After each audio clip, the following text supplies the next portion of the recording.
Hello guys. Welcome to Diablo the Primordial.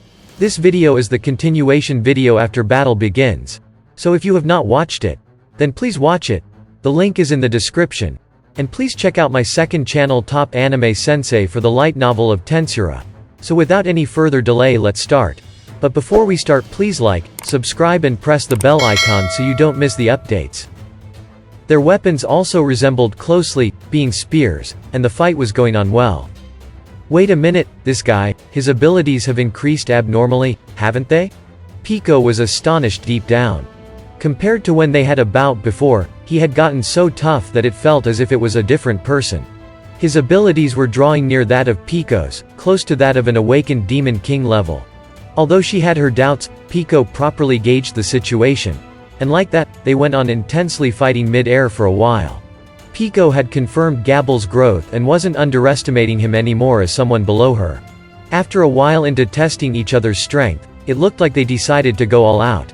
Both DIABLO'S Black Flame Breath and Black Thunder Breath work against Pico. Neither did Pico's Black Thunder Heavenbreak and Divine Victory Punishment work against DIABLO. Pico's Divine Victory Punishment is actually a very troublesome ability, inflicting all the damage the user has done to their previous opponents to the target. However, DIABLO sealed that ability using his ultimate gift, Pierrot Star, the Frivolous, to rewrite fate. Even Pico couldn't hide her surprise anymore. Are you kidding me? Why don't you die? This is ridiculous. Rude. Are you that discontent with me not dying? But, I also have my reasons for which I can't afford to lose. Forgive me, little girl. Although he had gone and said that, inside, DIABLO was dripping with sweat. After all, he had suddenly used his trump card, Rewrite Fate. Judging from the fact that that ability, which automatically negates any kind of damage and can only be used once a day, had activated automatically means he would have definitely died from that attack. If she were to use that ability once again, it would definitely result in DIABLO losing his life. However, Pico was also in a state of confusion. Pico was being wary of DIABLO and had used her strongest attack, as well. That guy, it is ominous how he still looks to have that much leeway. He stayed composed while getting hit by my attack and it doesn't seem like he took any damage. This is troubling. If that didn't work, I don't really have a decisive attack anymore. And well, like that, she was also troubled inside. But in reality, Pico did have spare energy, but as long as none of her attacks work, the fight will have to be decided by close-range combat. She thought that if it comes to that, it would take up too much time. If that happens, no matter how much Dino is making a gamble to buy time, the recovery won't be able to make it in time, Pico concluded. This is the enemy's territory. Although they were having a one-on-one, the situation wasn't equal. As long as Pico and the others don't have more reserve strength, it wouldn't mean a thing even if they were to win. It would be dangerous to consume it all here. There's no guarantee Ramirez and the others will hold their end of the promise, and there's also a substitute on standby at the back. She also thought of the possibility that if she were to go all out poorly, she might also be done in immediately by some hidden enemy. It was reckless to attack with just us three in the first place. Dino can't be relied on either. She glanced at her ally, Dino, but maybe because it wasn't his turn yet, Dino was relaxing while watching them. That idiot, he really thinks it is not his matter. Anger filled Pico's heart. From the start, it would be fine if they were just able to buy some time for Zero, thinking that, Pico abandoned thinking of the future. I will decide this with my next move. Just how I would want it. Seeing how both of them didn't have any flexibility, both decided on settling the fight with their hidden techniques. Fallen Angel Final Spear, Fallen Spear. True, Dragon Whirlwind Spear, Dragonic Vortex. The two clashed.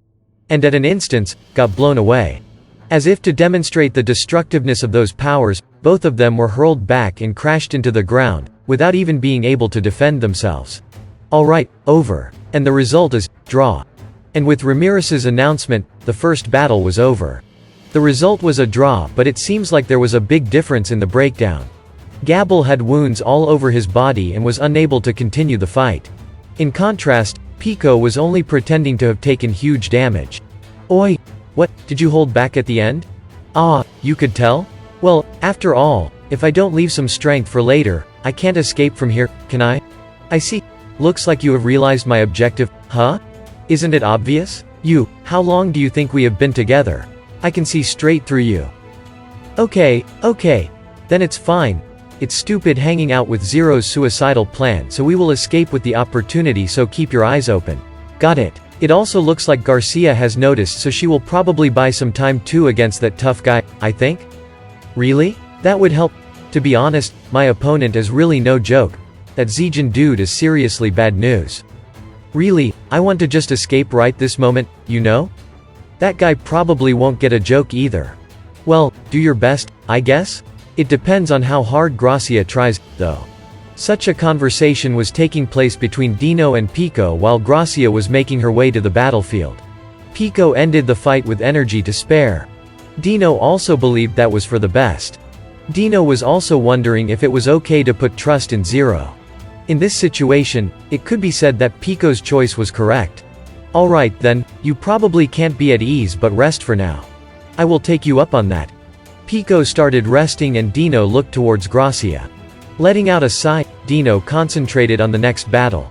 The second fight was between Gerudo and Gracia.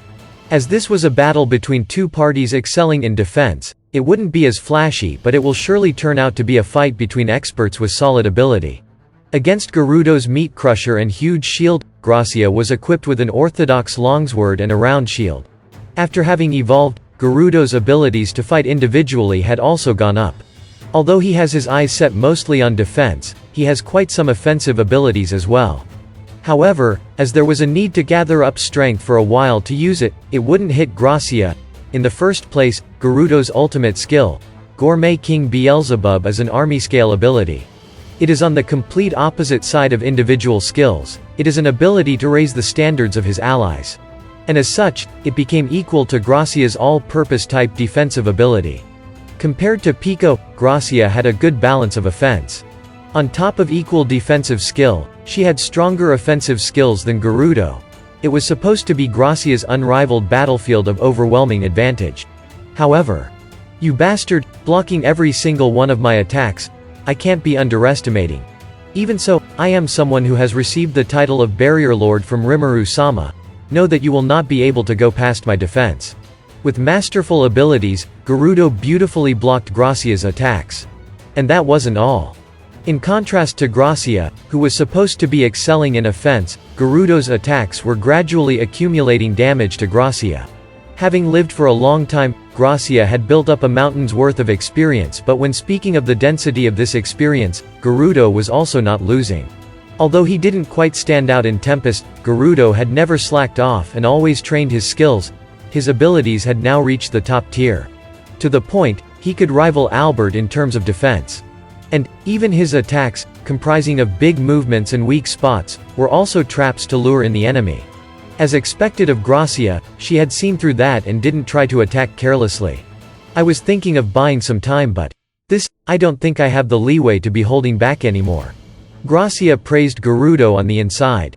And just like Gracia had predicted, the battle turned into a deadlock naturally and slowly became plain. As mentioned above, their fight was truly wonderful from the eyes of an expert. However, from the perspective of an amateur, it was extremely boring. I am already tired of this. A small child muttered selfishly in the control room. Gerudo and Gracia's fight was truly simple, without any ultimate moves or magic. It was nothing near interesting to a child, who couldn't read the level of skill between the two experts. Hey, let's just call this a draw and start the next match? Isn't it time to torment Dino a bit? Are you stupid? Don't you also need to buy time, Ramirez-sama? Benimaru retorted to Ramirez's foolish idea. Seems like it was starting to become a pain for Benimaru to use honorifics against Ramirez, as his tone was starting to sound quite vague. He was quite a bit vague from the start, but it seems like he doesn't even care now. Hey, Vice Commander? I need you to call me the best commander. But yay, I guess you have a point. Well then, I don't mind, let them continue. Yes, and then? How does the progress rate look now? Let's see, the progress has crossed 90%. In just a bit, our preparations will be complete. And his encroachment seems to be at 70%. Cuz we started preparing after having Rimuru think, we will easily reach our goal. Alright, that's good. Then, we just need to wait a bit more. Benimaru and Ramirez nodded at each other. As Ramirez looked satisfied, Benimaru turned to face the screen again.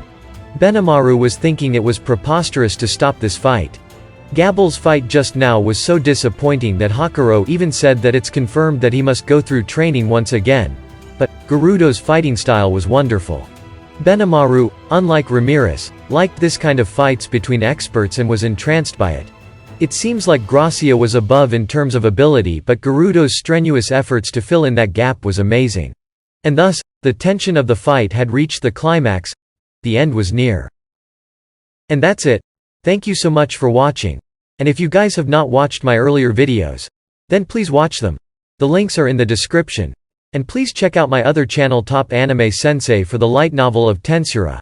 And don't forget to like, subscribe and press the bell icon so you don't miss the updates.